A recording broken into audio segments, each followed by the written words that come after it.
What's going on, guys? Will Sherlin again with the Gutter Fighting Secrets Tactical Podcast. This is going to be Tactical Podcast number 11, and we're coming to you today with Dominick Rodriguez from Innovative Self-Defense System. Now, Dominick has a really incredible background here. He's got 45 years of experience in martial arts, self-defense, defensive tactics, in the combatives community. He's taught multiple communities for both sport, civilian, and military and police applications of self-defense, self-offense.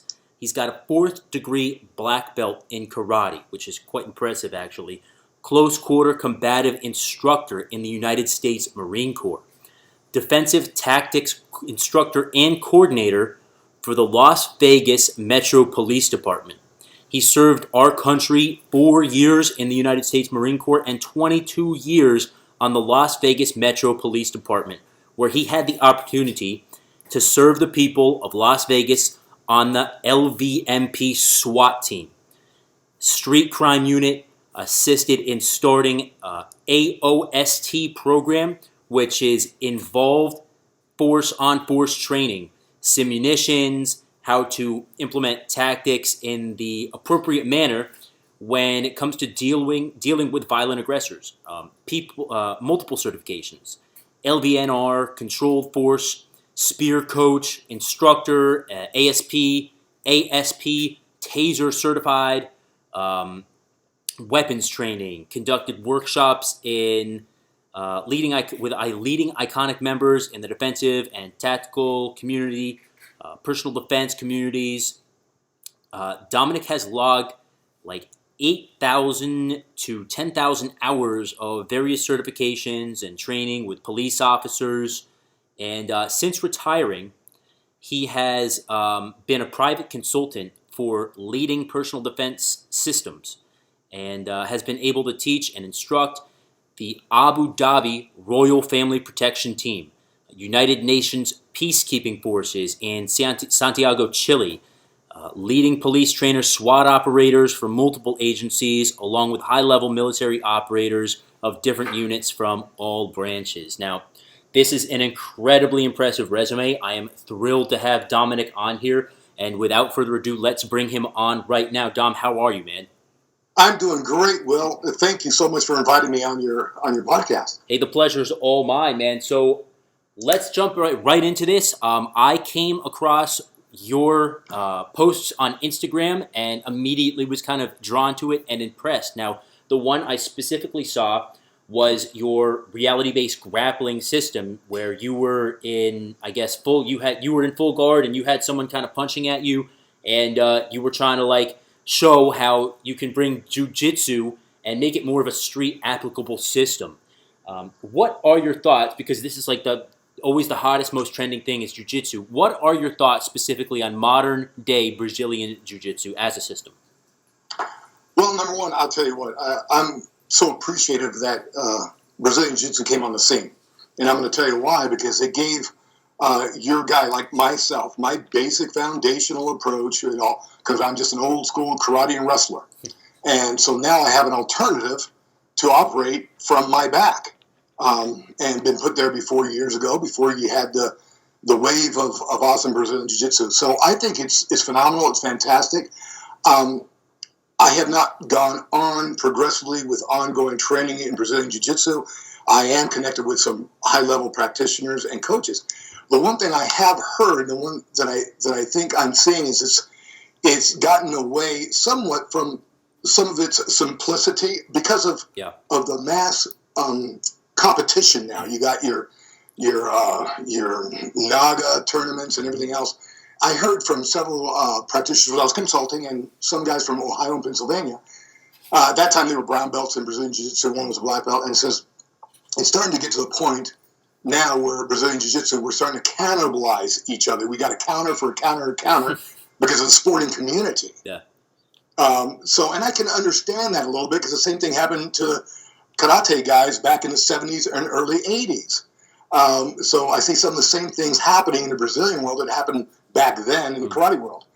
But with that being said, I don't want anybody to think that I'm bagging on the Brazilians and Brazilian Jiu-Jitsu at all, because I think it's a godsend. I think it's an awesome alternative, another tool in your toolkit when, God forbid, you're placed on your back, or and other positions for that matter. So I think it can be tremendously used. I like looking at some of what they call now the old stuff. Stuff that first started coming out, and you can still find it on YouTube. It's basic, to the point, but it still works. And it's still head and shoulders above your typical ruffian or criminal element bad guy that you're going to have to deal with out there. And I think that speaks volume. I always ask that question to martial artists, and I kind of see what they say. And it speaks volumes to your experience, the fact that you have nothing but good things to say about jiu-jitsu. Because whenever a guy is kind of trying to trash it and build up his own system, the guys out there who, all you got to do is bite them and then the fight's over. No, not necessarily, especially not if you run into a wrestler or a jiu-jitsu guy. That's right. So anyone out there worth their salt is going to appreciate the practicalities of knowing how to fight specifically on the ground. And I'm glad that you say that. So how about stand-up fighting? I mean, when it comes to what system is best for stand-up fighting, this is a conversation we could have probably all day. But is there, in your opinion, a more effective system out there versus another one? Will, I think you're going to have to, number one, you're going to ask that on an individual case-by-case situation. Okay. What might be best, and I'm not trying to be politically correct and all that, or patronize anybody, but it really depends on the individual, where they're at. When did they start their combative training? What's their body type like? Do they have limitations? It might be better. Boxing might be better for one individual. Because Muay Thai might be applicable for somebody else. All depends on how quick you want to assimilate your stuff to the street. Some systems assimilate rather quicker. I think like Muay Thai and boxing, you get those kind of guys, and a guy like that's going to be able to take care of their business real quick. I'm not jamming the karate guys. I come from that background. But because of methodology and over complex movements and archaic traditional approaches, a lot of things could be mystified, and therefore they lack clarity in their simplistic application to a violent situation. To answer your question, I think you're going to have to look at the individual. Where are they at in life? What's their capacity? What do they want to get out of it? And then we can go from there. I think overall there's some principles that stand out. You should have something that's direct, to the point. That's why I think the Krav Maga guys are getting a tremendous amount of attention. And quite frankly, in my opinion, they're probably the only guys in the combative world that train on a consistent basis. That's my only gripe with the people in the contemporary combative world, is they'll teach, if they're a teacher and they're coaching, consulting, the people that do go to these courses, and there's valuable stuff, a lot of concepts and tactics and everything else. But then the problem is a lack of follow-through, a lack of training, and everything else. So the Krav guys, they consistently train. They got a business model because they're in business. Right. So you want to keep people engaged. You want to keep them training and keep them working. So a lot of times nowadays, if someone comes up to me and and I will teach. I got a handful of folks that I will coach and mentor out here in the Vegas area, and I live just outside of Vegas in Boulder City. But if they can't get with me, I will try to encourage them to maybe find a good Krav Maga coach and get it. Now, I'm not certified Krav Maga. I'm not trying to endorse. I make no money by saying any of this. But as a coach, and I want someone to survive a violent altercation, if you're looking for something that's offered in the mainstream out there, then I would probably go that route first. Or because the advantages with Krav Maga, the advantages with boxing and Muay Thai, you can jumpstart your combative self-defense rather quickly because it's effective. You're hitting, you're doing solid basics, you're closing distance, timing, learning how to hit properly. So to answer your question, man, it's going to be tough, my friend. For instance, I love boxing, and I'm a big boxing historian. I'm going to tell you right now, I know enough to buy a box and a handful of amateur bouts, usually in the military smoker type events. I can box just enough to get my nose boxed in against a good boxer. I've got nothing but respect for boxers and Muay Thai guys. If I line up in front of a boxer Muay Thai guy, all I'm going to do is blitz them with fast kicks and punches, wrap them up, and take them down in a good wrestling position and smother them. But with that being said, when people come to me and they'll ask me, and okay, so what are you looking for? You're looking for this, that, or you're looking for self-defense, and then there's, okay, here's what's offered out there in the mainstream. I would encourage them to maybe go to a crowd place or a good MMA place. And even with an MMA place, you want to have a street venue attached to it. You have to, this is something I was saying years ago, even in police defensive tactics. A lot of guys were bringing in their stuff, whether it be BJJ, whether it be Muay Thai, Filipino stuff, all of it, and it's all good. The problem is, though, is you have to streetitize, what I call streetitize your stuff. Make it applicable for the street. And then if you're talking about bringing it in as a police or military, it's got to line up with your force options, your curriculums, and all those kind of things. So I think to answer your question, it all depends on where the person's at, what they want to gain out of it, how quickly they want to get out of it, those kind of things. And there's some things, and the more simpler sciences and approaches seem to assimilate very quickly to street good basic wrestling and boxing.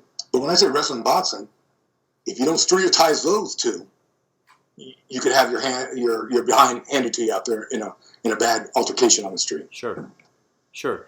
And I mean, you come up from the lineage of not only traditional karate, but also being a combatives instructor in the Marine Corps, and then for the police department.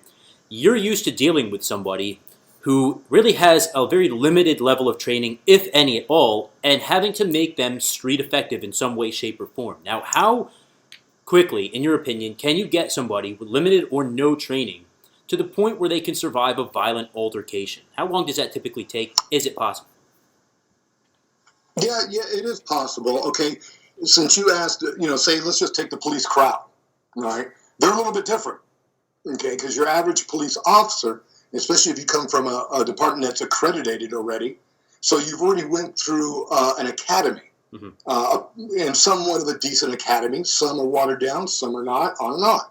But you've come through an academy, so you're taught the basics that's taught in the private sector in defensive self-defense, situational awareness.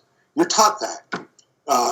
You're taught about pre-assault contact cues, these kind of things. And then you already have a basic approach on basic control, constraint techniques, arm bars, wrist locks, or handcuffing arm lock, LVNR, that kind of stuff. So you have a basic approach on that. So with that kind of individual that they come in, even though a lot of them, I will say this, I got to be fair, I'm not picking on nobody, but a lot of what you have now, there's some tremendous warriors on every police department, but a lot of them, about 60% of your officers really don't have a desire or passion for defensive tactics or combatives, So they just go to training because they're forced to be there. But even with that person, you got to make it, number one, real to them. What is something that they're going to deal with on a day-to-day basis?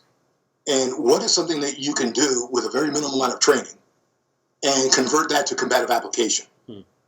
So to answer your question, with the police crowd, a little bit easier.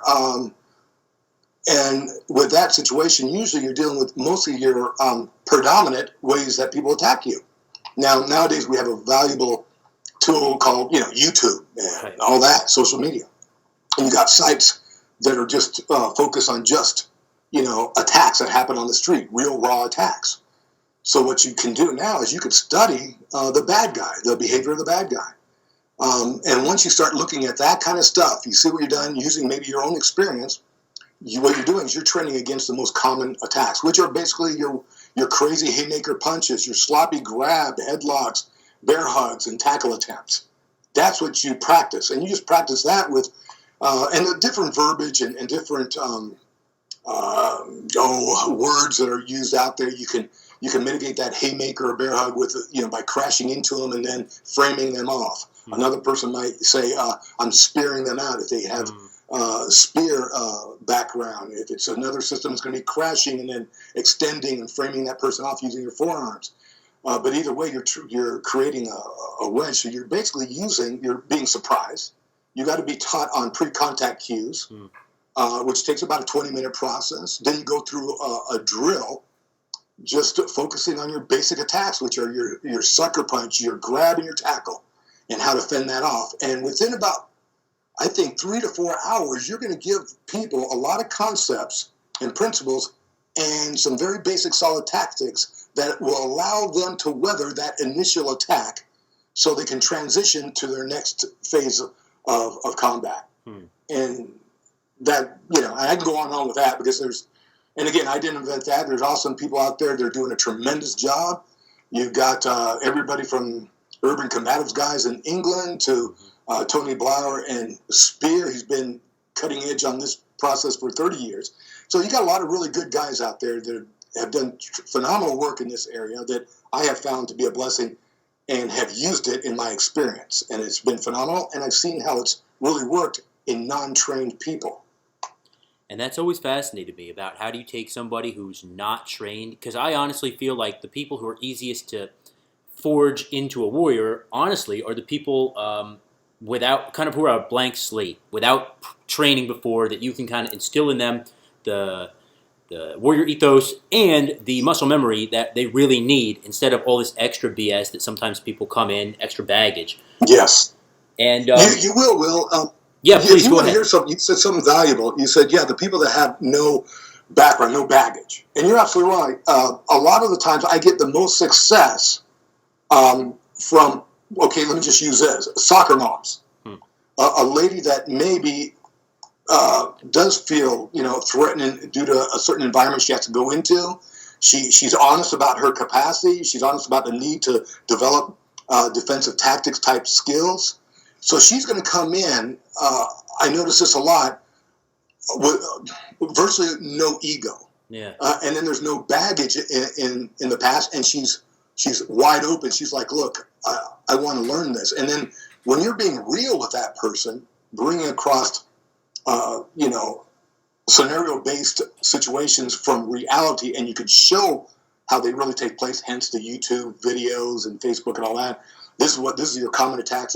And that registers with them because it's reality. So not only do they not have any baggage, but a big thing is they're wide open, and they're ready not to argue, but to receive and assimilate what you're giving them, and then really drill it. And those folks you could do a lot with. I've had a lot less frustrating time with soccer moms than I've had with established martial artists and fighters. No, I know what you mean about that. I've seen soccer moms come in and train jiu-jitsu, and within a year, 2 years, they're kicking ass even with the grown men in the gym, and it's impressive to watch. Now, for someone who's sitting at home listening, perhaps they are a soccer mom, or even let's just say somebody without any formal training, and they're thinking, these times are getting crazy, like I need to learn something.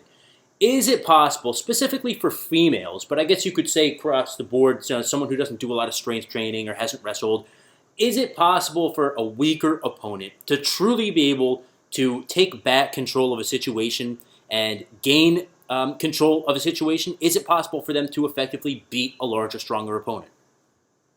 Yes, it is, Will. But before we even talk about any type of tactics, any super cool stuff, it starts right off the bat. Let me tell you, this is a scenario that I do plenty of times in workshops. It all starts with the mind, your mindset. Your mindset. So what I'm saying by that is, I'll pose to you that this is what I'll bring this up. I'll do some type of self-defense course or workshop, and I'll ask people in there, okay, how is everybody's hands healthy? Meaning you got healthy fingers and ligaments, right? All right, everybody right here, right now, has the ability to kill somebody. And so, they're thinking super cool Jason Bourne Wazoo stuff. And I'm saying what I mean by that is if I put a well-functioning, well-operating weapon in your hand, a 45 Glock, whatever, you have the potential. All you got to do is pull that trigger. Everybody in here can pull the trigger, so everybody in here can kill somebody. But now what's going to stop you? What's going to stop you is your mindset. Is, can I do this? Should I do this? What happens if I do this? So it has to start with a proper mindset, giving yourself, the ability to act on something that's going to give you victory in that situation. For instance, everybody can be taught an eye gouge. No problem. What's going to stop someone from doing a really primal, violent eye gouge? Your mindset. They're going to go, oh my God, this is gross. This is intense. Oh my gosh. I don't want to hurt this person. So it all starts with the mindset first and foremost. What is it that you're doing? Why are you doing this? You got to bring up stats, and then you have to empower the individual there. For instance, a lot of people, including police officers, but they have the ability to do what they got to do. I'll give you a scenario, what I'm talking about. This was about 15 years ago. There was a young lady, she was with her husband, I don't know what state, South or North Carolina, something like that. And she was living there. They had about 5 or 10 acres to themselves with a trailer. They were avid gun shooters. They would shoot their rifles and their handguns. He contracted an illness, might have been cancer, I believe, I'm not sure. His last several months, he's got a lot of medication around there. They have some friends on down the street that, for some reason, some contact, and these are 2 sets of brothers or something like that, and they're really shady, probably meth heads or something like that. So they know these guys have all kinds of Percocet and everything else. Well, the husband eventually passes away. These guys start hanging around. They're starting to come up with the lady. She has a 7-year-old daughter. And she's starting to, she tells them, look, I'm not comfortable with you guys. I don't know to what extent, how intense this was. Just need to stay away, this, that, and the other. All right. They didn't like it. Some arguments went back and forth. Okay. Then on one situation, she's out in the front yard with her kid, her daughter, and here come these guys. They actually rammed the gate of her private property. She's, again, a 5 or 10 acre parcel. That's what I heard. And they come driving up to the trailer. Okay, number one, they know they shouldn't be there. She sees this. They come driving up. She grabs her kid. She does the right thing. She goes inside her trailer. She shuts the door. They come up. She's going back to her back room, so she grab her rifle and call the police. They come up to the front door. They kick the front door in. She's in the rear bedroom. She's shutting the bedroom. She put a couch up or something up against it.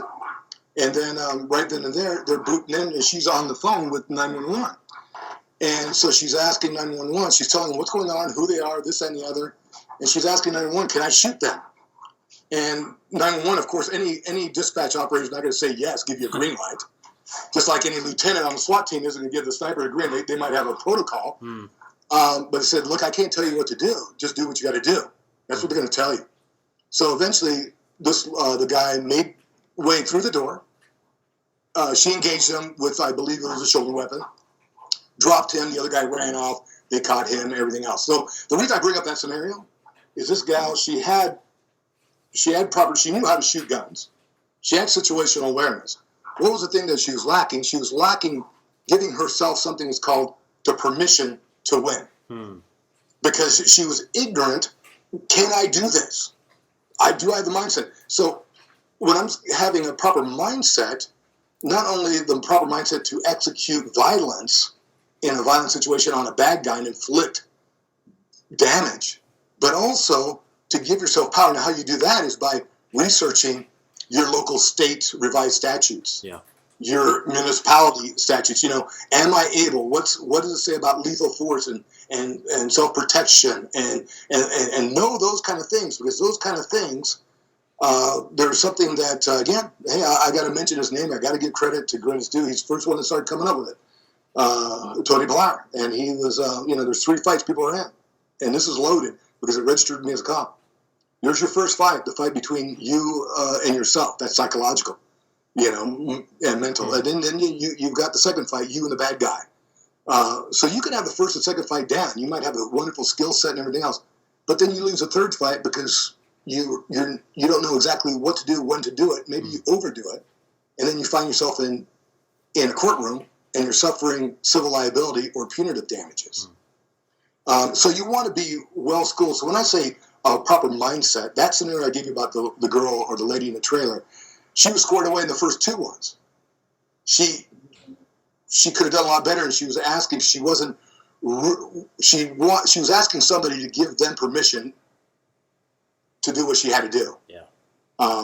So you have to, the mindset really comes in. Officers go through this all the time. They're kind of in gray matter. They go through it. Can I really do this? Can I go hands-on, especially in today's world, Yeah. where a lot of officers are being henpecked to death.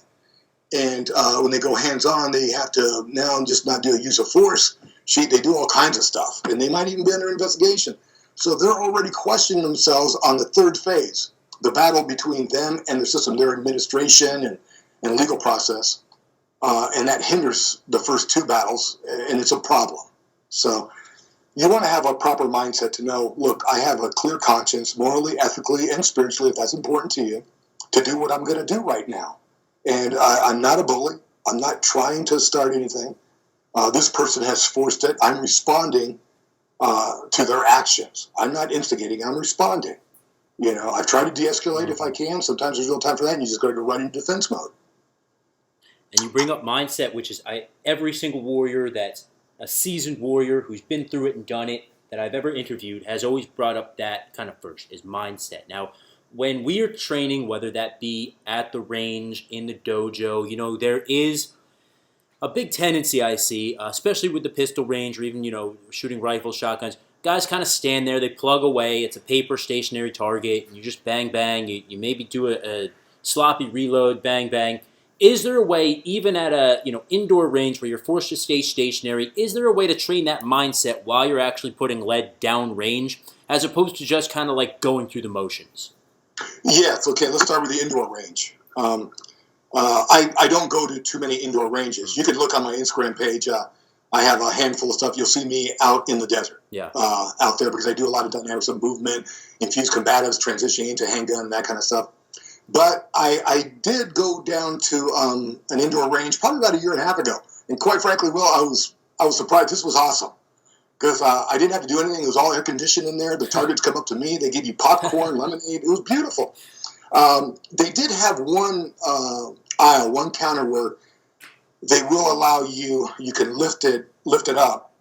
And I think so that way you can draw from a holster and shoot. All right. So limited, it still doesn't cover the stuff I do on my own and everything else. But at least I'd go on that shooting lane, remove that counter, and I could draw from my holster. Now, while I'm doing that, I'm envisioning. Visualization goes a long way. So I'm visualizing a potential scenario unfolding in front of me. So just from that perspective, using a little visualization and then drawing from a nonviolent posture and putting 2 rounds on target in a controlled pair and being ready to follow up goes a long way right there. Just that. I don't know if that answers that question. No, it absolutely does. And it's similar, I think, to kata from karate, right? Where you're visualizing the opponent attacking you and you're taking the necessary actions. So I think that's great advice. The visualization is great. Now, let's say somebody, Well, I'll tell you what, you brought up a good point, Will. Even back then, back in the day, and I came from pretty iconic figures in my little karate heritage there, and some of the guys were probably one of the most famous movies you've heard about, Enter Dragon. So these are hard street guys. And every one of those guys, and we were pretty good in sport, but sport was just a byproduct. Really, you wanted to be good in street. And of course, your ego, when you go to the tournaments, you want to pick up a trophy too. So you want to have good timing execution on that aspect. But in the dojo, you wanted a picture, and I was taught a long time ago when I was a little kid. Picture that scary situation, that dude that you're just afraid of, that you go the other way when you see him in the hallway, and that kind of stuff. You picture that guy on rough Type 2 gravel pavement when you're executing movement. Things like that. So visualization even there. And then to go one step further in the karate world, guys are doing a phenomenal job today. They're usually in Europe. There's, I think, one gentleman out of Canada, but who I'm making reference to is a gentleman called Ian Abernathy. A lot of people probably already know him. I saw his stuff initially about 10, 12 years ago, and I just started looking and visiting his stuff over the last 5 or 6 months. And I just sent him a message. I said, man, where were you 30 years ago, bud? Because I did all my tournament stuff. I was rated regionally and all that stuff, and fought some pretty well-known guys back in the iconic tournament days of the late 70s, early 80s. But then after a while, you knew there was much more to it. And being on the street side of it, I wanted to have that, but nobody was showing any bunkai and application and drills. until just really recently. Hmm. And I think and it's a good thing, because I think the karate guys are trying to catch up to the combative guys, and they're coming up with some really cool stuff that is really relative. But yeah, a lot of times visualization goes a long way. Even in a dojo, you have to have a mindset. And if you're in a traditional or sport-orientated environment, that might hinder that process. 100%. And I think it's even with jiu-jitsu, we see it now. And we were talking a little bit before we went live about how jiu-jitsu is kind of moving into more of a sports-based application. You know, I did some competing in the Nagas and everything, and even in my school that I train in regularly, it's a lot about how to get points, how to score points. And, you know, okay, I get it. The points are based off of, like, street applicable moves that, you know, you can do more damage here. But guys aren't focusing enough on that. Now, do you think that when a straight jiu-jitsu sport guy goes and gets himself, unfortunately, in a violent altercation, how much of that, in your opinion, will be able to translate over? I think a lot has the ability to translate over, because to say very little, then what we're doing is we're not you, sir. I'm sorry, but it could be taken like you're disrespecting the combative heritage of what the Gracies did. Right. You got to remember the whole heritage of how it was founded, how they came about, why the focus on ground and everything else. So of course it can, but here's the issue: is then a lot of times then people immediately, just give you this example. Pull the guard, pull the guard, right. Pull the guard. I've got I started off by saying, I love it. Thank you for the Brazilians showing up. I was looking for this type of grappling 30 years ago when I was rolling with guys on the Marine Corps judo team. And I love grappling, old wrestler. So I was like, okay, this is phenomenal. But, pulling guard is an alternative or a provision against a bigger, stronger guy to put him in a position. But when it comes to street, let's put it this way. So to answer your question, yes, I think the Brazilian Jiu-Jitsu guy, his stuff can translate over if he streetitizes his stuff. What I mean by that, I'm not going to be so quick to go to my back, even if I was a black belt Brazilian Jiu-Jitsu guy. When it comes to street grappling, 3 predominant positions. I want the guy in front of me, I want to be on top of him, and behind him. That's it. And even my takedowns, even from a basic wrestling approach, are modified. I'll give you the basic double leg takedown. In sport wrestling, I'm going to post with that front knee.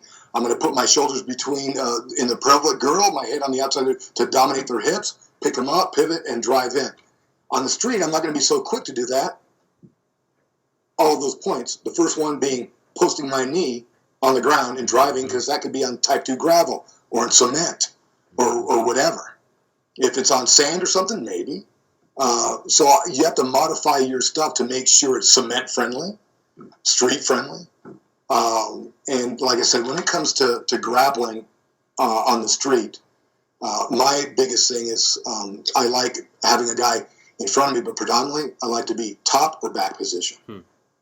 Yeah. And it brings it back to what we were just discussing, is mindset. You know, if you have the right mindset and you're a sports grappler, well, absolutely you can dominate a situation. In fact, you know, I hate fighting wrestlers because you guys are aggressive as hell. And when it comes to a straight jiu-jitsu guy, you know, we are aggressive, but wrestling is just a more aggressive sport, I think. And that's why I think wrestlers tend to do very well when it comes to that type of competition setting. So what, in your opinion now, is when we talk about somebody, and we're bringing it back again, to somebody who hasn't been fighting or anything else, and you mentioned about the Krav Maga and stuff, and you said mindset is the biggest thing. Now, is there kind of a second most important thing to be thinking about here? Like, what kind of extracurricular fitness activities should we be doing? Is it weightlifting? Is it more cardio? Oh, yeah, if you're talking about then conditioning and all that, I think really a no-brainer needs to be functional. It needs to be, is it going to enhance the performance of what you're doing? You go back to the early Greek and Roman days. They did load-bearing exercises and all that for one reason. So they can be better at doing what they were doing, thrusting their sword and, holding that shield and things like that. So I think when it comes to conditioning for what we're doing, personal defense or combatives, then it should be conditioning that's going to be functional to enhance your performance for that venue. So with that being said, I think a lot of functional fitness approaches, you see it in different realms. Everything from the CrossFit folks to HIIT to sandbag stuff to even some Beach 90 stuff, but you want to be functional and then have full body compound body movements in there to engage everything. And I think also when you are doing conditioning and physical fitness for combatives and self-defense, you shouldn't be afraid to get to a place where you have anaerobic, exercise where you're being really, you're breathing hard. In other words, you're sucking wind. I don't want to be in a fight that long, but that's a wonderful provision for if you are taxed against a bigger, stronger guy that just explodes on you. Yeah. So you want to get to a place where you can perform when your heart rate is 160 plus, 165 plus, and you can still move and do things and that kind of stuff. So you want to have a functional exercise program, something that involves full body compound movements and do it to where you get to a point to where you're tired or maybe even exhausted and you're still performing. A lot of people will get to that uncomfortable phase, and that's when they take a break. That's when you should be starting. And you can perform your stuff at that place. That's a good place to be. I couldn't agree more. And I guess we look at the old iconic, Arnold Schwarzenegger sitting there doing his concentration curls. And to be honest, I think that we've moved past that. That's kind of out. I mean, those curls aren't really going to necessarily transfer over towards making you a better fighter. They're going to make your arms look more intimidating, but, I don't know about that. Now, you mentioned getting to that place where you're too exhausted and pushing from there. Now, that brings up a question I was actually literally about to ask is about adrenaline and adrenaline dump. Can you give our guys any tips and tactics when it does come to that big scary guy on the street who you would rather run away from, but your back's up against the wall and you get that adrenaline dump? How do we start fighting from there? Man, okay, well, let's go back to what I was saying. Your exercise program, you want to get to a place to where it should involve, look, I do this all the time, whether it be solo training or with the guys that come over and the folks that come over. That's why I don't have a big crowd that goes ear mouth here in town, because it's like I want to see you. Well, I got three combinations. I want to see sweat dropping, your lungs expanding, and your heart rate going through the roof. Mm-hmm. That's where we need to be. Now, that's not always. Not everybody loves that stuff, So, but to be real, that's where you want to be at. So, if you have that type of conditioning program, you're operating in that realm, and that's what you're addressing all the time. I don't want to be, and I'm maybe there's somebody out there has a, physical therapist degree. They can shed light on this or something. But if you're training at that level all the time, I don't think you're going to necessarily that adrenaline dump is going to affect you less than if you didn't do that type of training I'm talking about. This is what I'm saying. And now adrenaline dump can affect you, and even if you are a highly conditioned athlete. But that's going to be usually, from my experience anyway, and again, somebody else can throw a light on this, but from my experience, it's usually going to be in fixed sporting events. I used to have that habit, my friend, back in the day, and I'd be so pumped at a wrestling tournament, a wrestling meet, or at a karate tournament. And I'm running around hours before I'm up, and I'm running around, I'm pumped, and and all of a sudden the adrenaline, and then I'm down, and that happened one time on a place, and I still did pretty good, but I should have took the whole division, and I ended up placing, but because of adrenaline dump, But I think good, exhaustive, functionally fit exercises can go a long way to defeat that. Now, let me go one step further. That's simplistic, because then what you got to do is you couple that type of workout with the mindset, with the methodology of proper scenario-based training. Because now what you're doing is you're enhancing yourself mentally, emotionally, psychologically before you have that. Now that goes a long way to overcome that adrenaline dump. Because when you're training with proper scenario-based approach, with a good, responsible, but yet challenging methodology, you're going to see that scenario pop up in front of you. And it's like, okay, this is like home for me. I'm comfortable in the uncomfortable range. So therefore, less of a chance for that to affect you. I.e., someone yelling at you, cursing at you, telling you you're, an ugly whatever, that type of thing. Yes, sir. Okay. Yes, sir. Exactly. The example, again, I'll go back to the old karate days, when they first came on the scene in the 60s, especially, and then going to the 70s, everybody was going Kia and all that and screaming. And there's reasons for it, to get your adrenaline up, to par for that threat in front of you. It empowers you. It might intimidate the person, all that. Not everybody's used to the Kiaing. But then it's funny. Then when all of a sudden you're in a street altercation, and then you're in between two cars in a parking lot, and all of a sudden the guy comes up, and it's not a consensual encounter of a sport or a fight or something like that. It might be a little bit threatening. Let's go with that. You just look at the guy, and you got to be honest, remove ego. There's times where you might look at a guy and go, man, this guy looks like he has my number. Physically, he's big, he's strong, he's athletic, and I don't really want to fight this guy, And then on top of that, he comes at you with the colorful metaphors, gritting his teeth, and he's saying, you stupid MF, this, that, and the other. And you're like, whoa, hold it. And he's calling you this and that and the other. Now, son, or maybe he's calling your lady that, or your wife that, or something. Now you're freezing a little bit. You're locked up a little bit. The scenario-based stuff is phenomenal because it does what's called emotional climate training. It gets you ready for, everybody's ready for a guy in front of you to go, Kia, and break down his stance and come and attack you. But when the guy says, you stupid bum, and throws out those words, and he's coming at you, it's like, whoa, with death in his eyes, that's a whole different baby. So that's something that the contemporary combatives world of tremendous value has brought to defensive tactics and personal defense. And that's something that's been missing for quite some time. Yeah, I couldn't agree more. And that's just so valuable. Now, you mentioned something really smart here is kind of there are situations where maybe you actually don't want to fight. Now, Dominic, in your opinion, are there, just for your average guy on the street, not necessarily a cop or a soldier where it's your job to fight, but let's say I'm walking down the street with my girl and some thug, or even worse, 2 or 3 thugs come up and, start doing that whole pre-fight ritual, but we've got the ability to run away. When is it okay to turn tail and run versus, demonstrating and stroking your ego?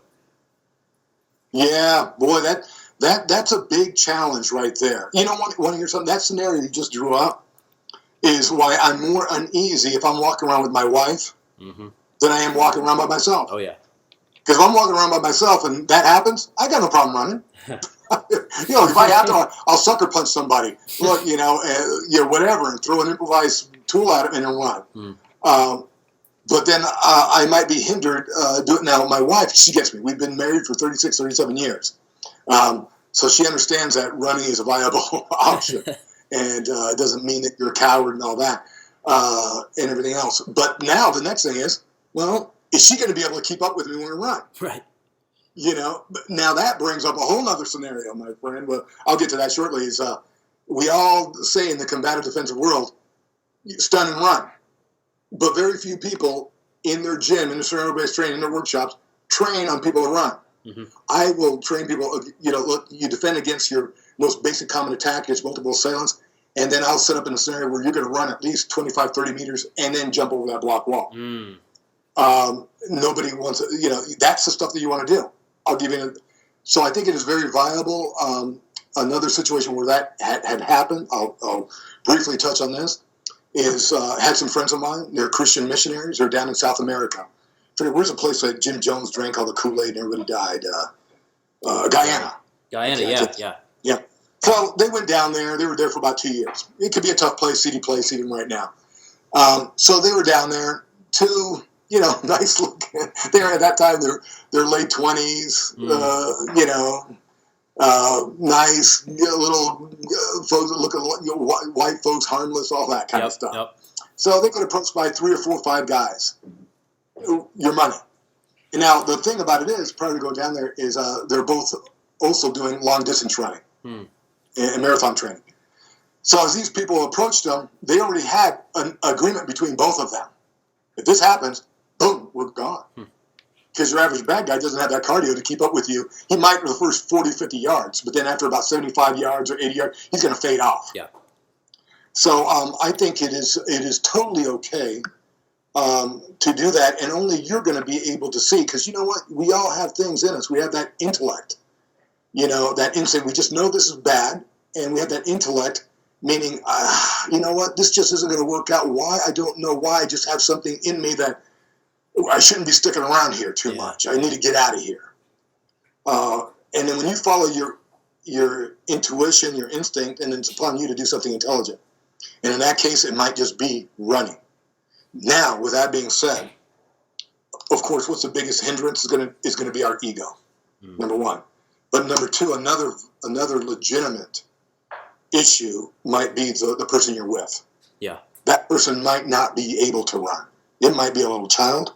It might be an elderly citizen, maybe your mom, your uncle, aunt, or your wife who's over a physical condition, or maybe just doesn't work out run, or she's in high heels. They might not be able to run. So, in that case, it would be more prevalent that you have to stand and fight. You have to stand and be the sacrificial lamb. And I will tell you, if you're doing it for the right reasons, you might just be surprised at the outcome. Yeah, that's absolutely true. And, you never know how hard you can fight until you don't have anywhere else to run. And I'll tell you another thing. I've said to plenty of people, and a lot of folks are in the same, I fight really good when I'm scared. That's not when I'm the most dangerous, when I'm scared. You come on me, I can be just like a cat, so if I'm scared. So, yeah, to answer your question, I think ego is what causes people not to do it. But then there's other legitimate concerns. Can the person that I'm with, can they run? Are they able to do this? Or are they willing to do what I got to do? Do they even know I'm about ready to run? They might not be ready to. And now you mentioned about intuition, which I always kind of harp on myself as far as the whole situational awareness goes. Now, is there a way that you found that somebody can maybe train or heighten their intuition?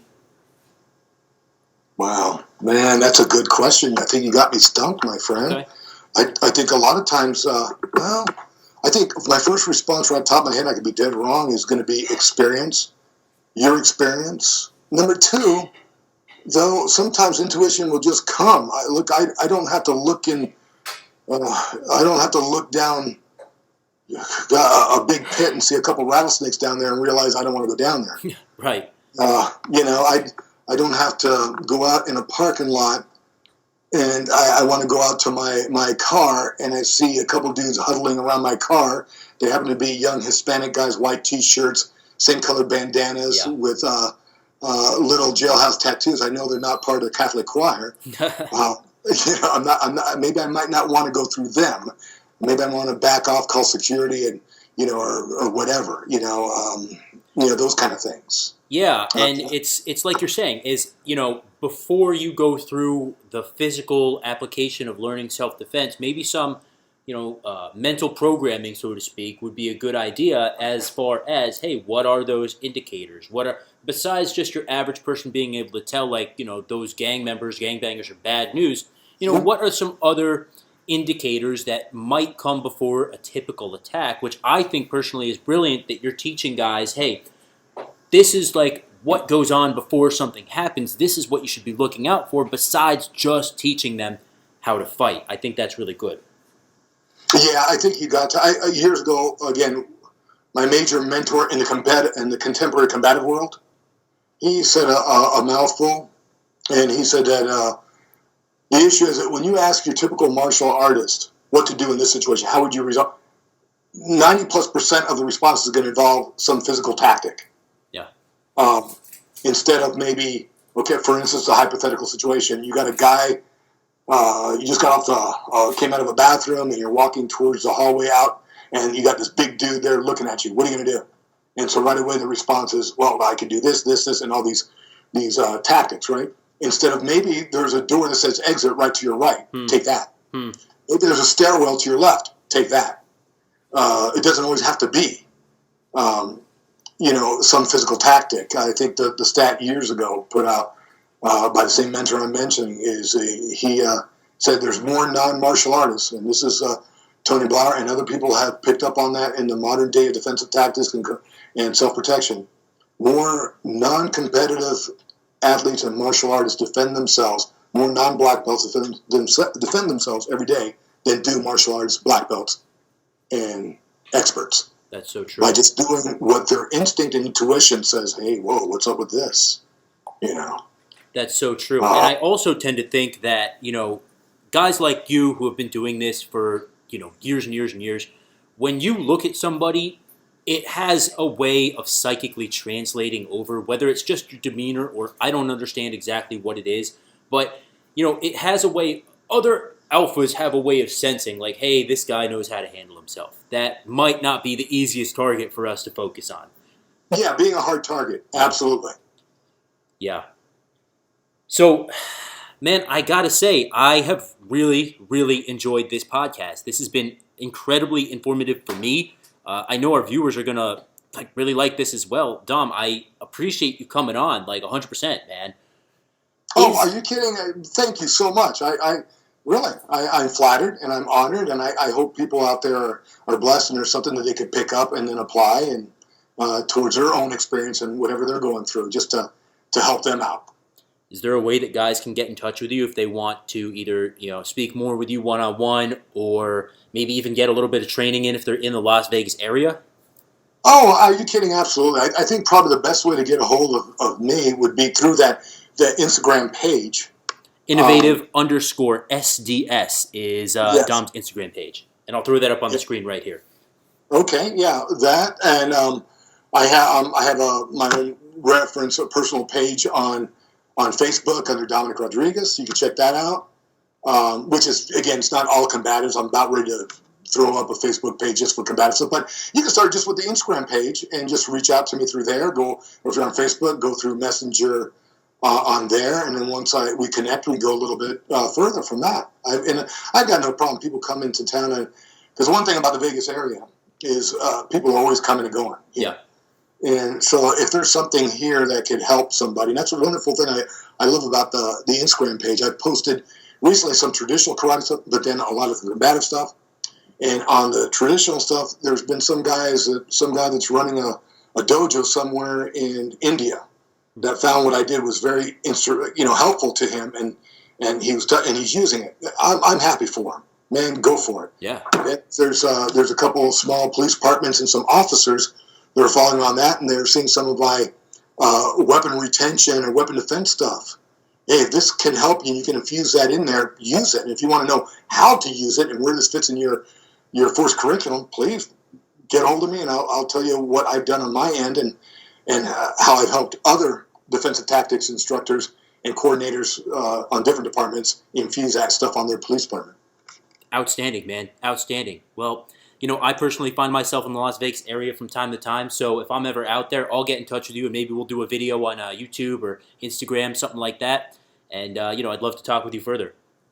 Man, you got it. I look forward to it. Great stuff, man. Well, I thank you for coming on, and I want to, reinstill to my viewers, our listeners, that, listen, guys, you are your first and last line of defense. Don't forget that. Train hard, train smart. And don't be afraid, if you are in the Las Vegas area, to get in touch with Dominick. He is an incredible resource, and I wish you all the best, Dom. And one more thing before we leave, I always ask guys with experience like you, sometimes things pop up, and I do a global update, global stability update.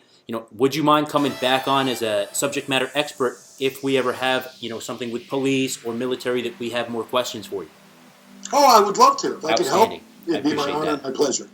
All right, man. Well, I'm going to let you go here, and this is going to conclude Tactical Podcast number 11. So one more time, Dom, thanks for coming on, and I will catch you later.